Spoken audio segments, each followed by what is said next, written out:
Hello, my name is Nipanika Bandera, and today we're going to be discussing the complex character of Dr. Doofenshmirtz from Phineas and Ferb through a sociological standpoint. For those of you who haven't watched Phineas and Ferb, the show is a cartoon that graced most of Gen Z's childhood, following the summers of two preteen brothers, Phineas and Ferb, who make inventions for fun with their friends. It offers a subplot of Phineas and Ferb's pet platypus, Perry, who leads a double life as an agent fighting against evil scientist Dr. Doofenshmirtz, who constantly schemes via inventions that he calls innators in response to some kind of childhood trauma that he has. This video essay will analyze why Doofenshmirtz is a complex character through a sociological standpoint, and also why his evilness can be justified. I will explain why he is not truly evil, but how his actions are a result of the sociological frame in which he views the world. We will explore the social construction that Doofenshmirtz has created through his sad backstories, the link between private issues and structural problems, the complexities of his character viewed through Cooper's go-to guy framework, and how he follows the rhetoric of claims of any claims maker. First, let's take a look at Doofenshmirtz's social construction of the world as explained by Best in his book Social Problems in Chapter 1. As Best explains, a person's infancy and early childhood has a large impact on the way that they view the world as an adult. As children, we learn how to understand and view the world, assigning meaning to the world as we grow.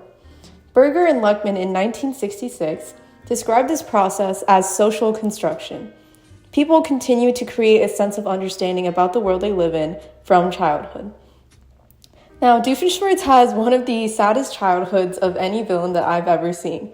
And although it's a funny bit in the show, looking beneath the surface, there lies a childhood of melancholy, and abuse.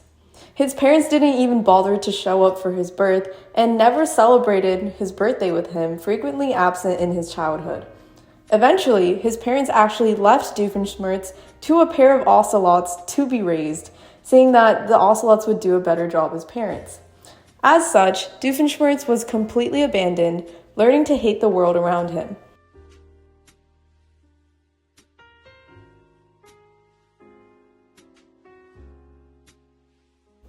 The Sociological Imagination by C. Wright Mills begins with an observation of how people can begin to feel trapped in their private lives.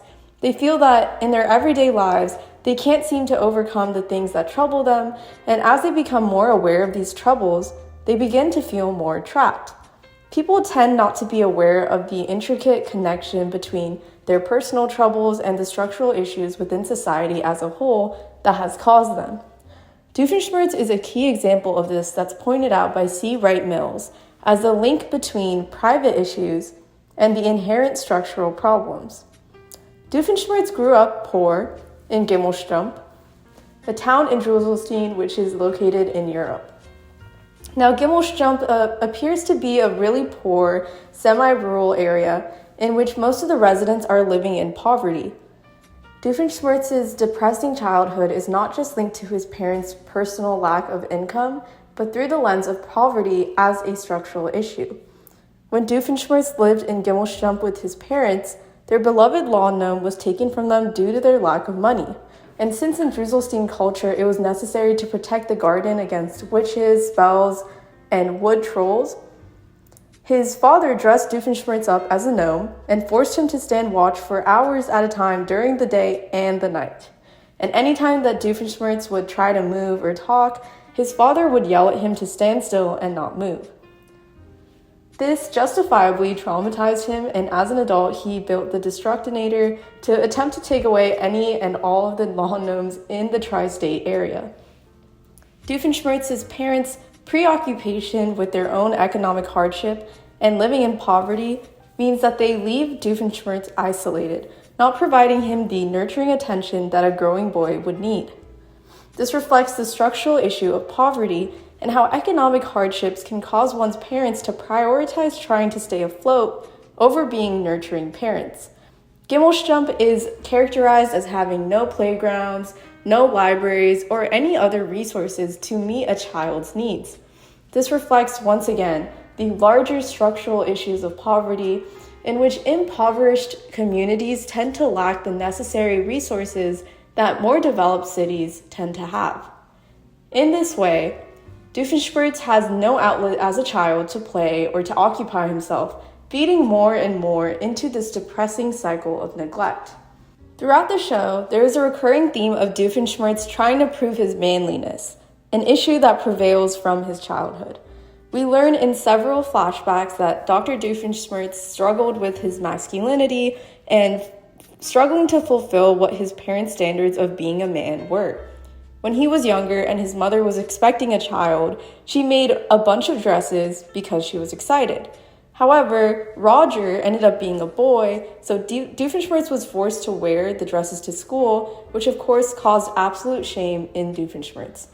These dresses were weaponized against him and made his masculinity feel a little more fragile.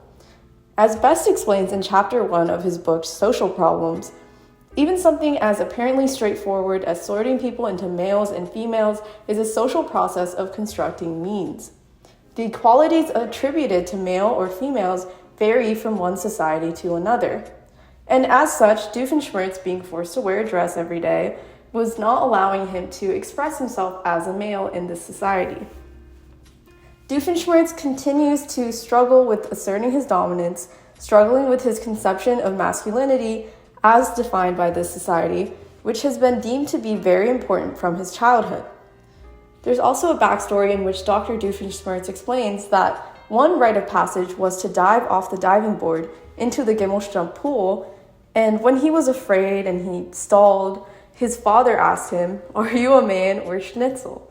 And when Doofenshmirtz wasn't able to jump off because he was too afraid, his father became distant from him, and he was labeled as a schnitzel and not a man. And so he becomes obsessed as he grows older with reclaiming dominance and gaining recognition, which he tries to do as he grows older, obsessed with building innators which are meant to help him become the leader of the tri-state area.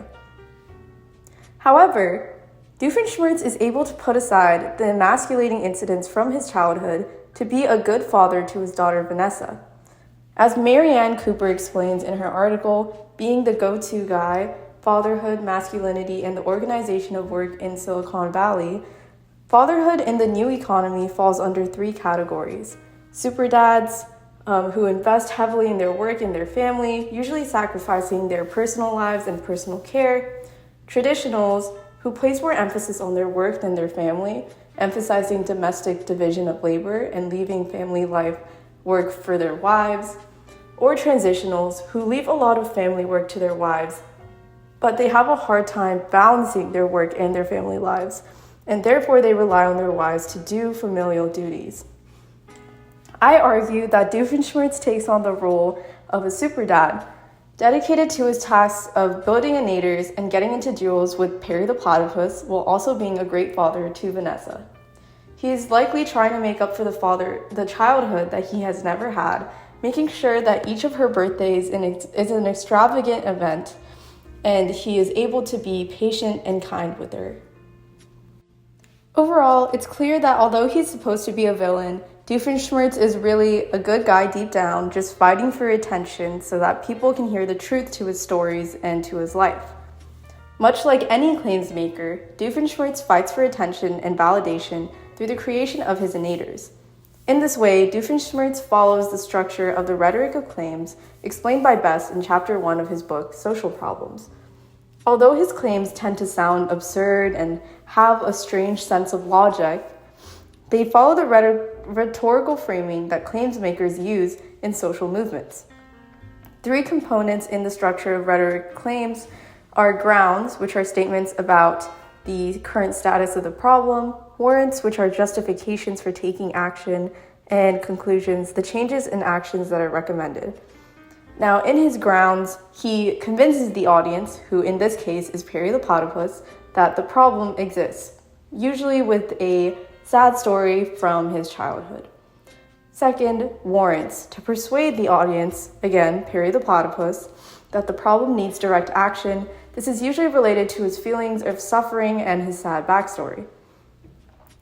Third, in his conclusions, this is the end of the claim that specifies what steps of action should be taken to address the social problem. Typically, the conclusion that Dr. Doofenshmirtz comes to is that there is an innator that will help him take over the entire tri-state area to direct this to a plan for him to be declared the supreme leader of the tri-state area. Although these claims tend to be absurd, Doofenshmirtz's rhetoric turns his private issues into what he declares public problems that his innators provide solvency for.